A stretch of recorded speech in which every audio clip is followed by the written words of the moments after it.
Today is the first death anniversary of one of India's legends, business icons, and someone who was a human, a good human being at the very end of the day, someone who represented the very best of not just India and Indian values, but certainly the very best of humanity. Mr. Ratan Tata, the former chairman of Tata Sons, one of India's best-known industrialists, he passed away on the 9th of October 2024. Today marks exactly a year since his demise. And it comes ironically at a time when the boardroom tussle that is going on essentially between Tata Trust, which is the non-profit that controls Tata Sons, and the leadership of Tata Sons. This week, just earlier this week, it reached the corridors of power with a meeting chaired by the Union Home Minister, attended by the Union Finance Minister. We'll talk about all of that and more, about a fascinating human being named Ratan Tata. Someone who knew him for over 30 years and worked with him very, very closely is Suhel Seth, author and columnist.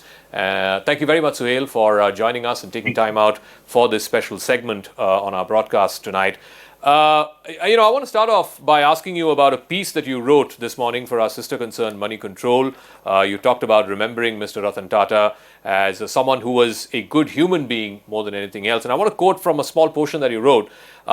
I've always believed that Mr. Tata epitomized the perfect Indian, where nationalism was not jingoism, where being Indian was a state of mind and not a flag-waving desire, and where he stood in the face of everything that he encountered in his life. He stood steadfast and with a rare sense of stoicism. Can you describe to us, how all of this, what you wrote about Mr. Tata, sort of encapsulated the person that he was more than the business leader that he was? Being as erudite you are, you would remember a character called Brutus from William Shakespeare's Julius Caesar. And he represented stoicism of the highest kind. When Mark Antony asks him, why did you stab Caesar? He said, it's not that I loved Caesar less, but I loved Rome more. Ratan Tata loved his country. He loved his people. He loved his colleagues. He loved his friends. And he loved unconditionally. He loved the voiceless animals that he deeply cared for. In many ways, Zaka, as you very rightly said in your opening remarks, Ratan Tata epitomized the finest of human qualities. Everyone says, oh, he inherited the Tata legacy, but it's a very, very tough legacy to inherit. And even tougher when you embellish that legacy even more, especially when you follow in the footsteps of another legend called J.R.D. Tata. Yeah. So in many ways, Ratan Tata, to my mind, stood firm because he genuinely believed in what he did and he did what he believed in. And that's important. There was no curation. There was no cultivation. There was no a desire to do things that would please people. It had to be the right thing and it had to be done the right way. When Singur happened in 2008, when Mamata Banerjee created a firestorm in Singur, Ratan Tata walked away. And he says, I'm not going to go to court. I'm not going to fight this because we don't want to be somewhere where we aren't welcome. Narendra Damodar Das Modi, who was then the chief minister of Gujarat, now our prime minister, welcomed Ratan Tata. And in that conversation with me on your sister channel, on CNBC, Mr. Tata says, Narendra Modi gave Nano a home and he made it happen in 3 days. That's the kind of man Ratan was. He was caring, he was erudite, painfully shy, and someone who wore genteelness not as his hallmark or as his birthmark, but something he genuinely believed in, which is why you're right when you said that he was different from the rest. Yep. And in many ways, inspirational as also aspirational. So since you mentioned the interview that you did with Mr. Tata, I think it was one of the last full-fledged, full-length interviews. It was the last interview. To anyone. It was to you, to our sister concern, CNBC. So I want to play a chunk from there where you're asking him about, succession plans. And this was, I think, a few years after he left the running of Tata Sons full time. And so he had a sort of, 35,000 feet view of how the company was running at that time. So I want to play out that chunk first, and then I'll come and ask you, now in hindsight, was he right about a few things? Yeah, let's play that chunk out. Now that you're at arm's length from the operations of the Tata Group, what excites you the most about the group and what worries you the most, if anything worries you at all? What excites me is the area we're working in now and trying to transform the trust, because we're actually,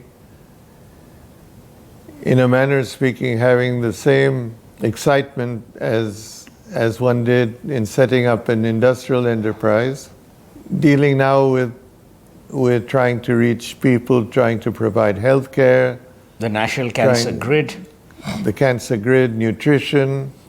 And while the trust cannot take care of the country, we're setting some footfalls in the sand, which I must say the state governments and the central government, they're all supporting us fully, and I think what we're trying to do is taken as being genuine and honest, and it's very rewarding to see state governments and the center working with us, things that some people would say could never happen.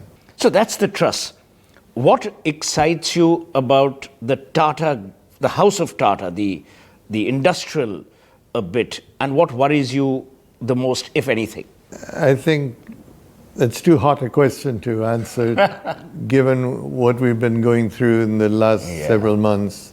All I'd like to say is that I feel that the group is in very able hands with Chandra, and businesses are cyclic, they will have their ups and downs. We have been a group that has worked with companies when they're in peril and brought them up. And I hope we can continue to do that. So it's interesting, you asked him, the first question was about the trust and the second question was about Tata Sons. And I know, this is in hindsight, this was, 2017, so 7 or 8 years ago. But front and center of what's happening right now, Suhel, is also this thing about trusts and sons. And I think from that interview, it's very clear that Mr. Ratan Tata had a very clear idea of what the trust was supposed to do and what the sons were supposed to do. And somehow he didn't see any kind of clash or any kind of subset or where the paths cross or the paths clash. Do you see that? I mean, had he been around today, he would have been surprised at what is happening, because it essentially seems to be a sort of fight between the trusts and the sons. Actually, it's not. And I'm so glad you asked me this question, because I've been avoiding all these, the channels and interviews and blah, blah, blah. Here's the situation. Noel Tata is the chairman of Tata Trusts. Mm-hmm. The Tata Trusts has its set of trustees spread over the many trusts that Tata Trust it has. Tata Sons chairman is N. Chandrasekhar, who, by the way, has done a phenomenal job. Yeah. Just look at the market cap, look at the increase in revenue, look at everything. The repayment of all the debt, the NBFC classification gone, all of that. Yeah. There is absolutely no chaos. And a lot of people are reading the fact that, 4 people went and met the Union Home Minister and the Finance Minister. No one knows what happened. But everyone is conjecturing, is the government stepping in? Is there chaos? Nothing will change. Nothing.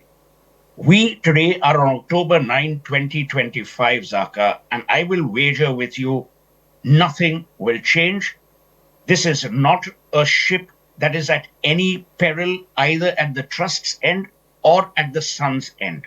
So for all those who are conjecturing, my advice to them is, when you know, speak. When you don't, keep quiet. Nothing has happened. And I'm not saying this to put a spin. Let me tell you, the structure is very clear as R&T mandated it, as Mr. Tata mandated. There would be a separation between the church and the state. The Tata Trust has as many nominees on the Tata Sons board as Tata Sons has the number of independent directors. So when Tata Sons increases its independent directors, that will be matched by the trust's nominees who will sit on the Tata Sons board. I don't ever see. The second thing I want to park, and I want to say this on the record, all this nonsense, Noel, Chandra, they have a superb relationship. Look, N. Chandrasekharan is a Tata lifer. He's not new to this group. God bless his soul, Cyrus was technically knew he was never a Tata lifer. He sat on the Tata Sons board from 2006 until 2016. Chandra is a Tata lifer. You saw in the clip which you just played, Mr. Tata said that I'm delighted that the Tata Group is in the safe hands of Chandra. Chandra is not the kind of person who will rock a boat and doesn't need to. He's very self assured. His extension came in bang on time. There is absolutely no issue with N. Chandrasekaran or with Noel Tata. I mean, I don't know if you've ever met Noel. Noel is shy to a fault. You ask anyone about Noel Tata, they'll say, "Bada gentlemanly aadmi hai." So a lot of it is being alluded to. Oh, there is a fist fight. There is not fist fight. There is a massive a cockfight going on within the trust, and Tata Sons is at peril. Nothing of the sort. So all those Johnnies who think they know have no goddamn idea. There is not a problem because the articles and the separation between the church and the state is clear. And you don't know, I don't know what the home minister or the finance minister said. And please understand, when they met all four, how do you know what they were discussing? Because I will tell you one more thing. The Tatas are seen not only as an industrial group, they are seen as the embodiment of philanthropy. Correct. The Prime Minister went to Guwahati, where Himanta Biswa Sarma, the Prime Minister, launched a slew of cancer hospitals in the Northeast. Mr. Tata, who was at that time not too well, went all the way. That's public record. So, we don't know what they were discussing, but everyone wants to conjecture, oh, my God, is there a problem? What's going to happen? Nothing is going to happen. This is a house built on trust. It's a house built on values. And it's a house built on integrity. Okay. Noel is a Tata. Chandra is a Tata lifer. I mean, what on earth can go wrong?